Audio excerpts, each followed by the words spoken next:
Random House Audio presents A Trail to the West, a dramatization of the short story by Louis L'Amour.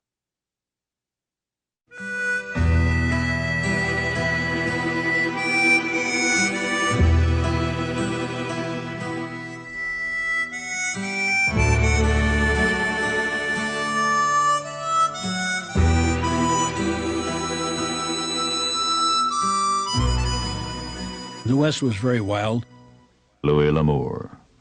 I have collected perhaps more information on gunfighters than anybody. I know of one man who has 900 listed. I have slightly over 2,000 listed as men who were known gunfighters or pistol experts. And this information has been gleaned through years of research, not looking for that, researching Western material in general. And whenever I'd get an account of a gunfight, I'd just note it down. And pretty soon I'd begin piling up lists for people. So I've got quite a list. And in several of my books, in between the short stories, I've put little historical incidents in there, like some of the gunfighters I write about are not generally known at all and not mentioned. I have known altogether about 30 to 35 old-timers who were either early-day marshals or outlaws, one or the other. I baled hay in the Pecos Valley, New Mexico, with a man who rode with Billy the Kid, and not somebody who said he had. There were a lot of those around. But this man was on record as having ridden with him. He'd been wounded in gun battles that Billy was in, and he knew him very, very well. And I spent 3 months one summer baling hay down there, and at every lunch break or watermelon break, we used to take a watermelon break every afternoon and eat watermelon. I used to sit and talk with this man, and so I got the story right from him. Some of the really great gunfighters were men who weren't known as such, really. There were several who were Wells Fargo Express messengers, guards on trains or stages, who were terrific men with guns, and as good as any man that you've ever read about with a gun. But they didn't call themselves gunfighters or anything, but they were. A man who lived in those days had to know how to shoot. And what isn't understood by a lot of people is that one of the reasons so many men were good with guns in those days was that everybody hunted meat for the table. They started as small boys. Usually the father was working at some job, so if they had meat to eat, it was because the son, who was 8, 9, 10, 11 years old, went out and shot it. And they didn't have ammunition to waste. So they used to give, well, my own grandfather did it with his father. My father did it with me, just I didn't need it. It wasn't necessary with us, but he did it as a matter of course. He'd give me 5 cartridges, and I was supposed to come back with 5 pieces of game. He didn't have cartridges to waste. So consequently, these men became good shots. That's where Annie Oakley developed her ability. She became one of the most famous pistol shots in the world. And she had started by hunting ducks and geese for the house, and then she began selling them to market. A man who was a gunfighter was simply a man who was good with a gun. It usually was a result of very steady nerves, very good reactions, good coordination, and a man might have no intention of being a gunfighter at all, but he might get into a disagreement, and because of his ability, he was faster with a gun, so he won. And after he won 2 or 3 times, he had a reputation as a gunfighter, whether he wanted it or not. But all of these boys who became gunfighters later grew up in what they call the border states: Illinois, Iowa, Texas, Kentucky, Missouri, Tennessee. They grew up in those areas, and they grew up hunting. So consequently, they were very good shots before they ever came west. Then a lot of them were buffalo hunters. It was absolutely essential to have these skills, and tracking was also necessary. Some men, like Chick Bowdrie, became superlative. They became much better than others. Just as in anything, shooting, pool, or anything you want to do, some men are just naturally better than others. And Bowdrie had that gift of attention and concentration and that perception that he could see and hear and understand. Very few gunfighters wanted to be known as such. The story that a man goes around trying other people to build a big reputation very rarely ever happened. Probably not over 2 or 3 times the whole history of the West. And those were very young boys or else somebody who was a psychopathic case. Guns were dangerous, and these men knew it. And they carried guns because they were a tool of their living. You had to have them for many reasons aside from just shooting somebody else.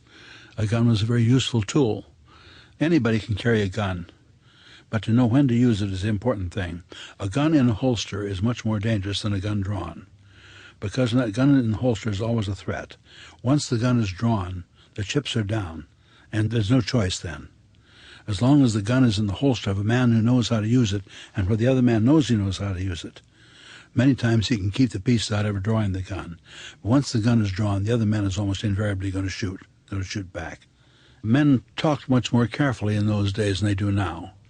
You didn't call a man names very lightly, because you might get shot with the next breath. And the only time anything like that happened was when somebody was drinking and lost his judgment. But gunfighters of all types and all complexions came from everywhere. Gunmen were like anybody else. There were all kinds and types. Jeff Milton, whom I knew very well, for example, was the son of the governor of Florida and a descendant of John Milton, the poet. And he was a gunfighter. He was for 2 years a Texas Ranger.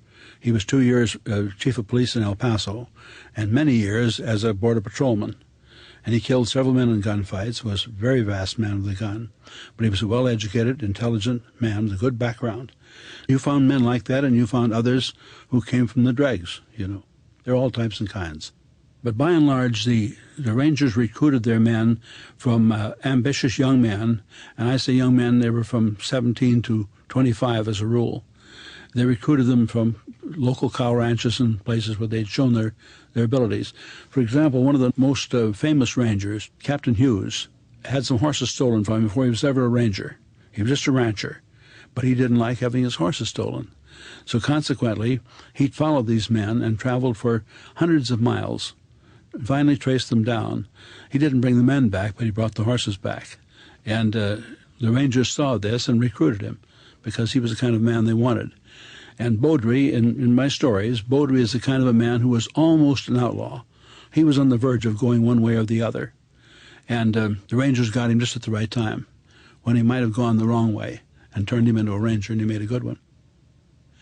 I narrowly missed seeing a gunfight myself in Medill, Oklahoma, between two men, one of them a state officer, another a man who was reported to be a gunfighter for a dope ring in the oil fields, named Wiley Lynn. The state officer's name was Crockett Long. Long was investigating Lynn.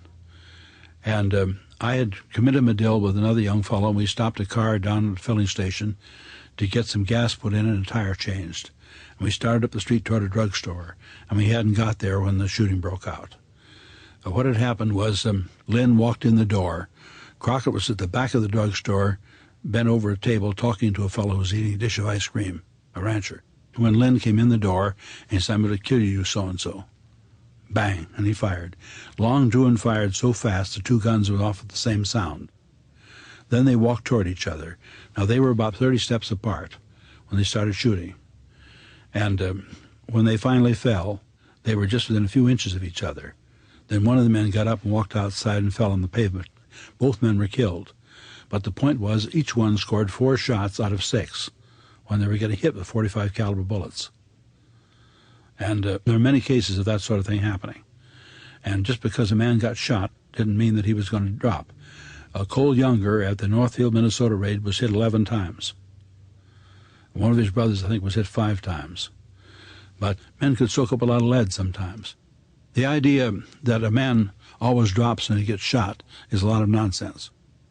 Major Butcher, who was no joke about the name, he was a military surgeon, and he probably operated on more people shot with large caliber weapons than anybody who ever lived. His belief was that if a man was mad, in other words, if he was pumped full of adrenaline, and he was coming at you in a killing rage, you had to hit him right through the heart, right through the brain, or on a big bone if you wanted to stop him. And there have been case after case after case of men who were shot again and again and still kept coming. One thing that has to be understood that's quite interesting about that period was that nearly everybody grew up reading Sir Walter Scott. And this is particularly true of the Southerners. So they acquired a whole lot of background from him, and this was the way they thought they should act and the way they should treat people. Many of them had no education other than that, just their reading. And so the Southern outlaws, as they moved west, carried some of that with them. One of the things you didn't do was bother a woman.